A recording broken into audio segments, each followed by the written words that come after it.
Sa'yo. Ba't mo tatakbo yan? Oh, ito. Eto. Kukunin lisensya ko. Oo. Kaya sabi ko sa kanya, tikitan niya ako, pero hindi niya pwede kumpiskahin yung lisensya ko. Kasi LTO lang ang may karapatan na kumuha ng lisensya ko.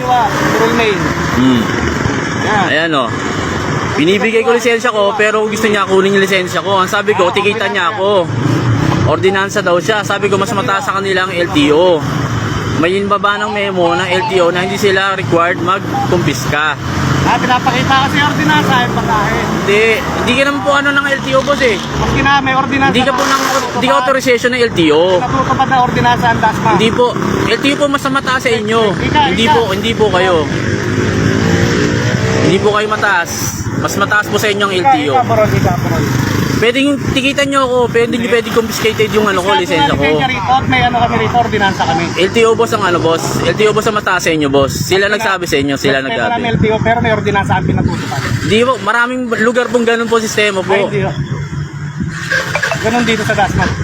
Nag-viral ang video ng isang rider dahil nga pilit kinukumpiska ng enforcer ang kanyang lisensya dahil sa nagawa niyang violation. Subalit hindi naman deputize ng LTO ang nasabing enforcer, kaya ayaw ibigay netong rider. Dahil mga idolo, matagal nang pinatupad sa batas na deputize lang ng LTO ang pwedeng mangumpiska ng lisensya. Ito ang hindi mapatupad ng tama ng mga local government unit o ng city ordinance kung bakit kailangan nila mangumpiska ng lisensya. Isamantalang napakalinaw na deputize lang ng LTO ang pwedeng kumuha ng lisensya. Ang gagawin lang ng mga enforcer na hindi deputize ng LTO is magbibigay lang ng ticket. At para nga mas maging malinaw, pakinggan natin ang payo ni Atty. G, ang pambansang tagapayo.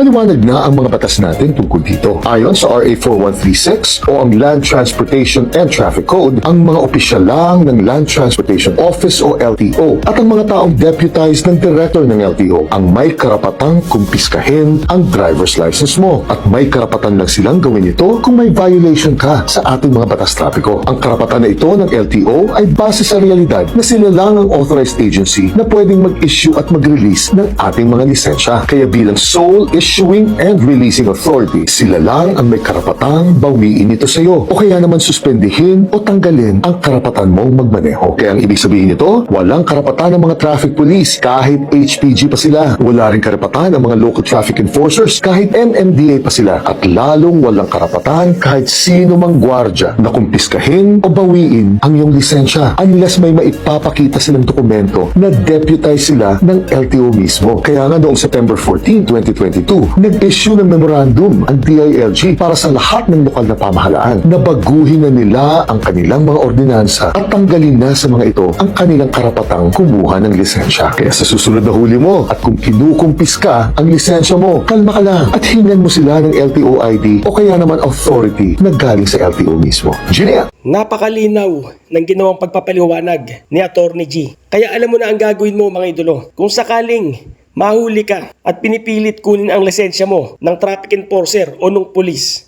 gayong hindi ito deputized ng LTO. At pakinggan naman natin ang ginawang pagpapaliwanag ni Colonel Busita sa Kongreso regarding sa issue na to. Ang pagkukumpiska po ng lisensya sa pagmamaneho na ginagawa ng mga traffic enforcers at ng mga pulis na nakatalaga sa mga lokal na pamahalaan ay hindi alinsunod sa batas at ito po ay lalong nagpapahirap sa buhay ng mga motorista at ng kanilang pamilya.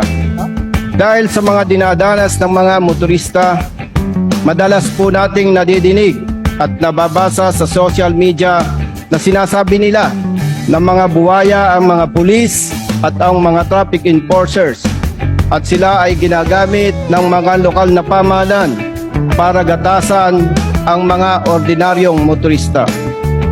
Kung bibigyan po natin ng patas na pagtingin ang mga nangyayari at mga dinadanas ng mga kapatid nating motorista araw-araw at gabi-gabi sa iba't ibang lugar ng ating bansa, maaari po nating sabihin na ang kanilang mga sinasabi laban sa mga pulis at mga enforcers ay may punto at may katwiran.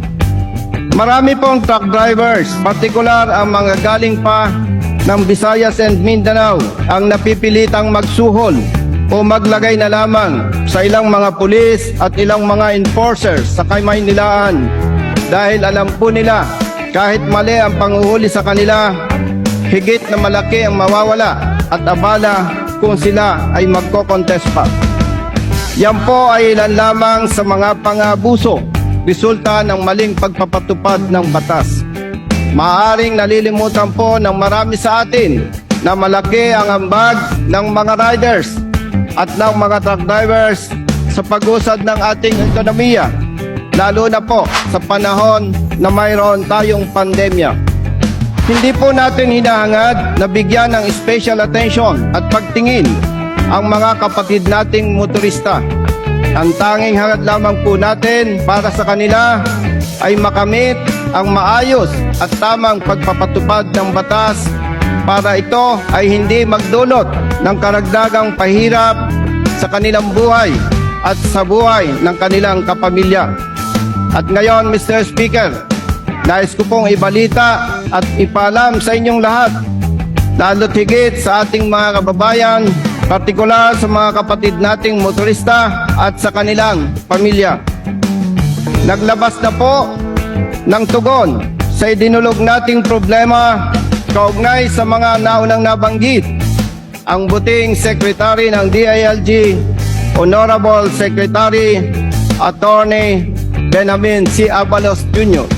On the issuance of traffic citation tickets, the LGUs can issue traffic citation tickets, but only the LTO and their deputized agents can confiscate driver's license.